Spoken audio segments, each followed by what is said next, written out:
Hello traders, this is Anirudh here. तो आज Saturday 23 मार्च 2024। तो हम आज निफ्टी के थोड़े एनालिसिस करेंगे। तो ये सी निफ्टी ने डेली चार्ट पर बुलिश एनगल्फिंग पैटर्न बनाया है after it break bearish closing.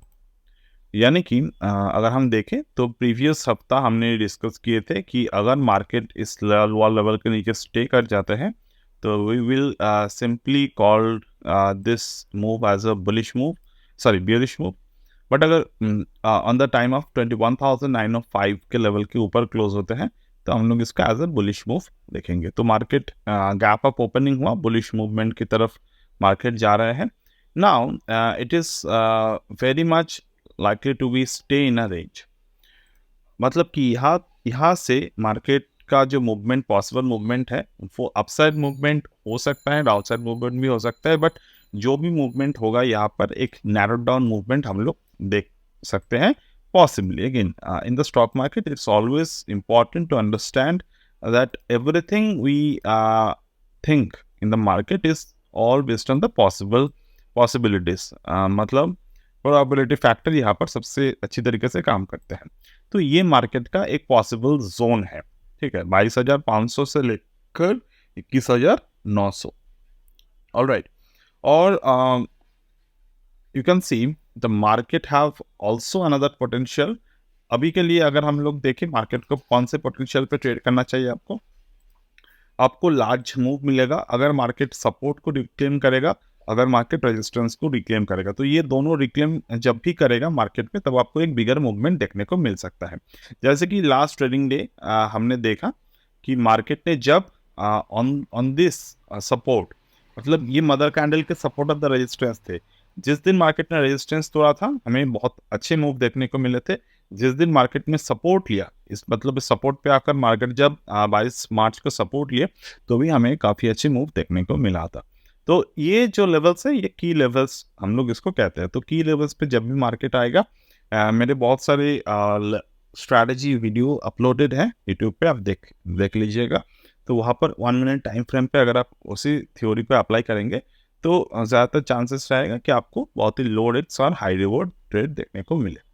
Now coming to the point, ये मैंने मेरे जो स्क्रीनर है न्यूमेरिक थ्योरी के बेसिस पे, तो न्यूमेरिक थ्योरी के बेसिस पर हमने एक स्क्रीनर बनाए थे, उसमें आज मैंने जब स्कैन किए तो market is giving us a 6 stock currently. तो 6 स्टॉक मार्केट यहाँ पर हमें दे रहा है, राइट। तो you can see this is the 6 stock over here. First one is the LIC, second one Varun Beverage, third one GAIL, fourth one Tata Consumer, and then Tata Consultancy, then it's HCL Tech, then Wipro। तो ये हमारे पास shares है।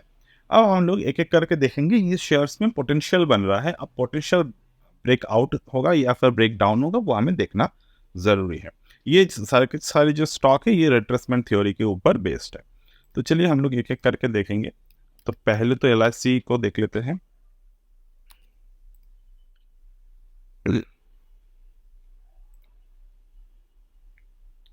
$595। Oh, not this one, LIC।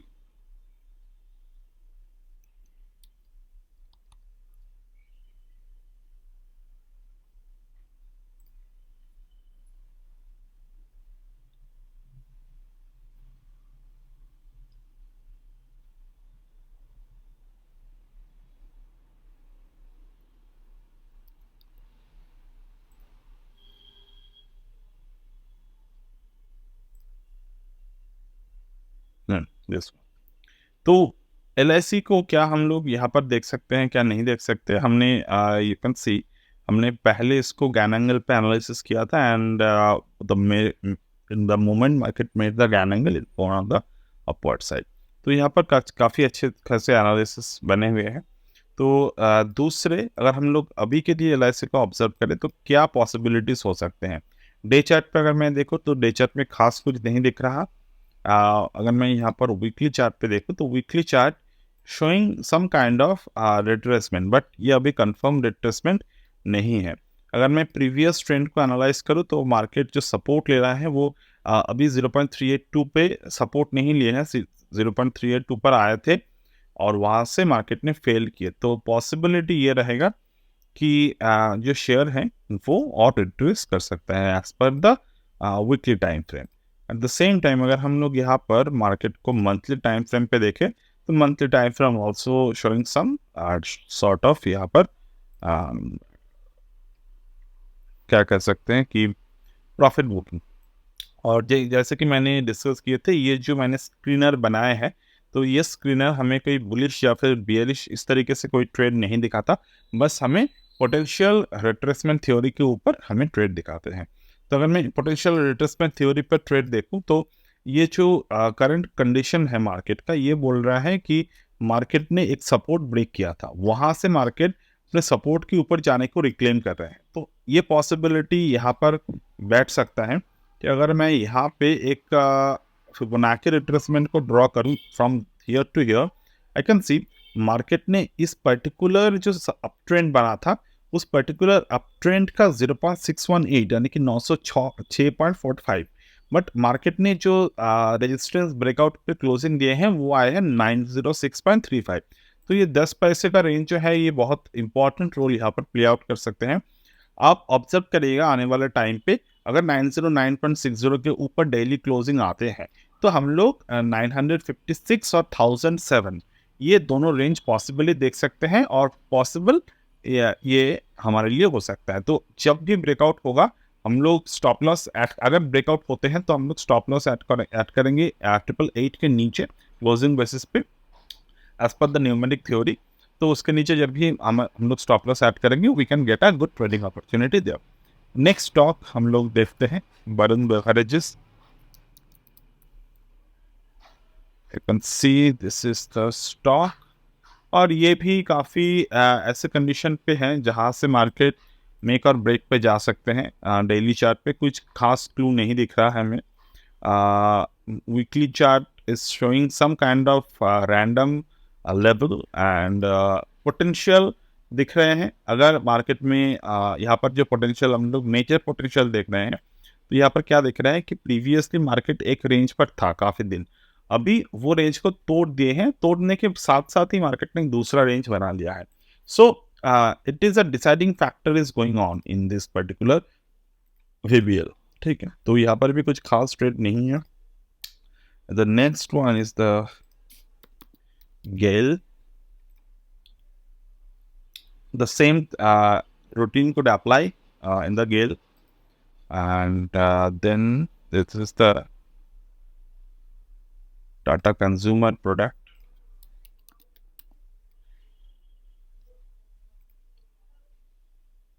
which is showing a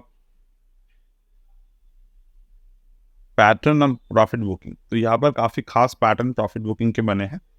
ये देखिए, ये top पे आकर market ने एनगल्फिंग पैटर्न क्रिएट किए वीकली चार्ट पे, जिसके क्लोजिंग भी हो चुके हैं। तो definitely this is a profit booking pattern right now, but again the trades are all in the bullish phase.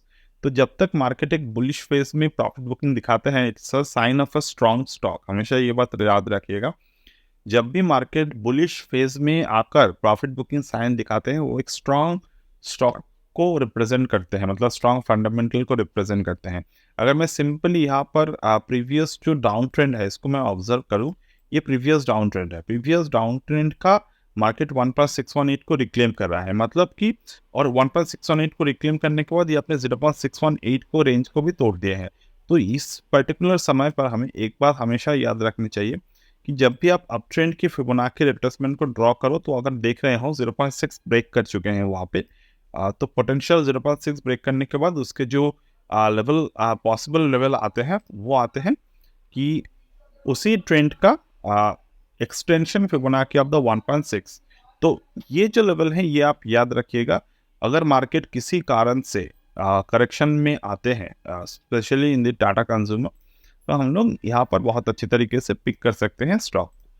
फिलहाल रिसेंट टाइम के लिए, मतलब नेक्स्ट वीक अगले टाइम के लिए हम लोग अगर आपके पास बाइंग प्लान है तो आप सिर्फ ये 111.7 नंबर को याद रखिएगा और 1153.4 जो कि रिसेंट एक मदर कैंडल बने हैं on this particular level of 0.618। मतलब ये बहुत इंपॉर्टेंट है। ये जो मैंने येलो पे मार्क किए हैं ये न्यूमेरिक रिपीटेटिव नंबर भी है, बहुत इंपॉर्टेंट है। और बाय डिफॉल्ट हमने जो स्कैनिंग की है वो न्यूमेरिक थ्योरी बेसिस पे ही स्कैनिंग है।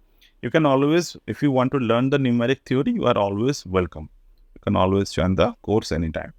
Okay, now the last and there is two stock left. One is the HCL Technologies. Just let me try.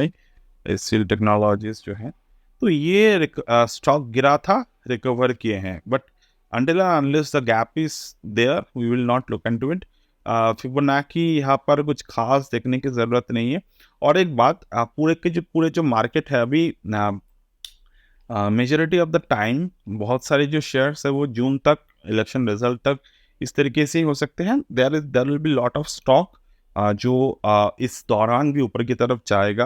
There are lot of stock जो नहीं जाएगा, स्टे कर लेगा, but we will keep on running. And हम लोग यहाँ पर एक कोई भी गैम्बल नहीं करेंगे, हम लोग प्रॉपर एंट्री एग्जिट पे ही ट्रेड लेंगे।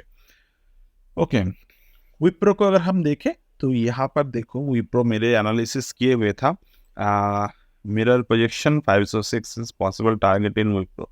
मेरे कोई एक एनालिसिस पे मैंने इसको मिरर टेक्निकल प्रोजेक्शन किए थे। यूट्यूब पे भी कर सकते हैं या फिर मेरे हिसाब से मेरे जो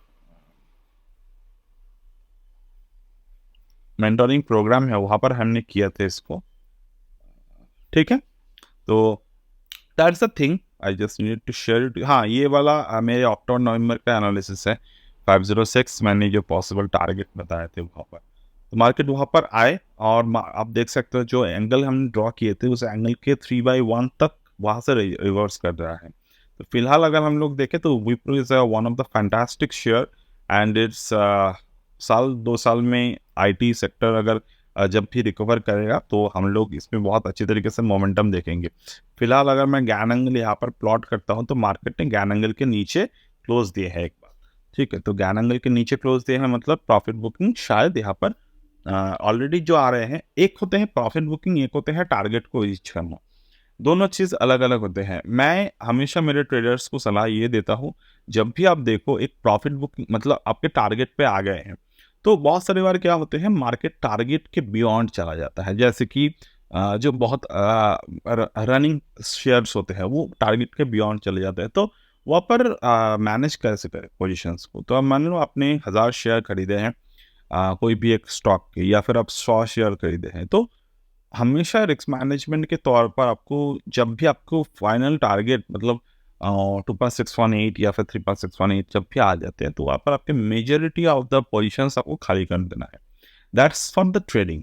और अगर आप इन्वेस्टर हैं, आपको अगर जानकारी है कि इस तरीके से एक स्टॉक का फेयर वैल्यू बनते हैं, तो वहाँ पर भी बेसिकली सेम ही होते हैं। ऐसे ज़रूरी नहीं है कि हम लोग फेयर वैल्यू के बाद मार्केट ओवर वैल्यूएशन पर नहीं जाते, फंडामेंटल पर भी वही चीज़ें होती हैं, बट वहाँ पर एक कन्वीनियंस काम करते हैं। आपने कुछ शेयर्स निकाल दिए, कुछ में आपने प्रॉफिट बुकिंग कर लिए, कुछ में आपकी जो भी एक्सपेंसेस है वो निकाल दिए। और कुछ शेयर्स आपको हमेशा वहाँ पर ज़रूरी ये है कि आप अगर आपको फंडामेंटल समझ में आ रहे हो, या फिर मार्केट अगर टेक्निकल पे आप देख रहे हो कि मंथली चार्ट पे बुलिश हो रहे हैं, है भी, तो वहाँ पर अगर आपने डेली चार्ट, वीकली चार्ट पे ट्रेड लिए हैं, तो मंथली चार्ट पे हमेशा ये ज़रूरी है कि कुछ शेयर्स आप छोड़। तो हो सकता है कि वो जितने जितने छोटे छोटे पार्ट ऑफ द शेयर्स आपने छोड़ रखे हैं, वो आगे जाकर 10-20 साल में वो आपको एक इतना रिटर्न दे दे कि आपको शायद वो एक्सपेक्टेशन ही नहीं था। So those are possible, very much possible in the investing, okay, but definitely you have to choose the right stock. Otherwise अगर आपने पेनी स्टॉक्स पे डाल दिए पैसे तो वो गैम्बल हो जाते। So that's the thing, I just needed to share it with you, my end, and we'll get back to you in the